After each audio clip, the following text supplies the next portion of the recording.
या ठिकाणी फळ्यावर एक उदाहरण दिले आहे।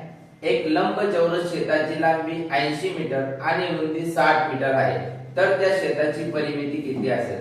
तर या ठिकाणी आपण एक लंबचौरस शेताची परिमिती शोधायची आहे। तर सर्वप्रथम आपण लंबचौरस म्हणजे लंबचौरस शेताची लांबी आणि रुंदी यानुसार परिमिती शोधूया। तर या ठिकाणी सर्वप्रथम आपण सूत्र लिहूया।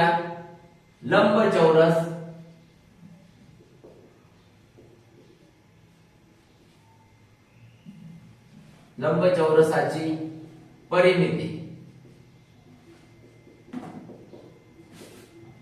त्याचे सूत्र आहे 2 कंसात लांबी अधिक रुंदी। 2 लांबी आहे 80 मीटर, या ठिकाणी रुंदी दिली आहे 60 मीटर अधिक 60 मीटर। 2 कंसात 80 अधिक 60 होतात 140 मीटर। आता कंस सुटला म्हणजे गुणाकार होतो,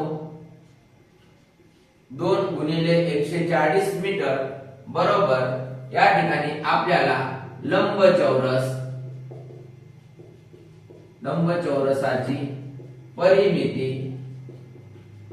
बरोबर 2 गुणिले 140 म्हणजे 140 गुणिले 2 झाले 280 मीटर।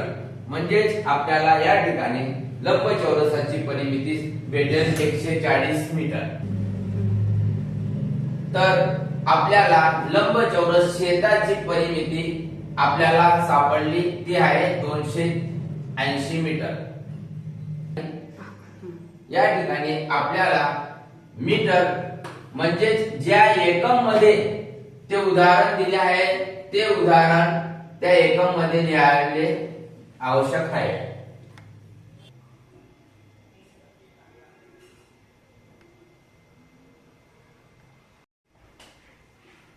या ठिकाणी आपण दुसरे उदाहरण पाहूया। बोर्डवर दुसरे उदाहरण आहे, एक चौरस बागेची लांबी 40 मीटर आहे, तर त्याची परिमिती शोधा। आता चौरस म्हणजे ज्याचे चारही बाजू समान असतात त्याला आपण चौरस असे म्हणू शकतो। म्हणजेच या ठिकाणी आपण सर्वप्रथम सूत्र घेऊया चौरसाचे परिमितीचे सूत्र। चौरसाची परिमिती बरोबर 4 गुणिला बाजू। आता या ठिकाणी बाजू किती दिली आहे? 4 आणि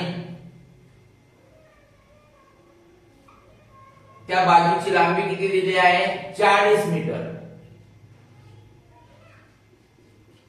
मग 4 गुणिले 4 4 चौक 16 आणि हा 0 म्हणजेच मीटर 160 मीटर। तर या ठिकाणी उत्तर येईल चौरसाची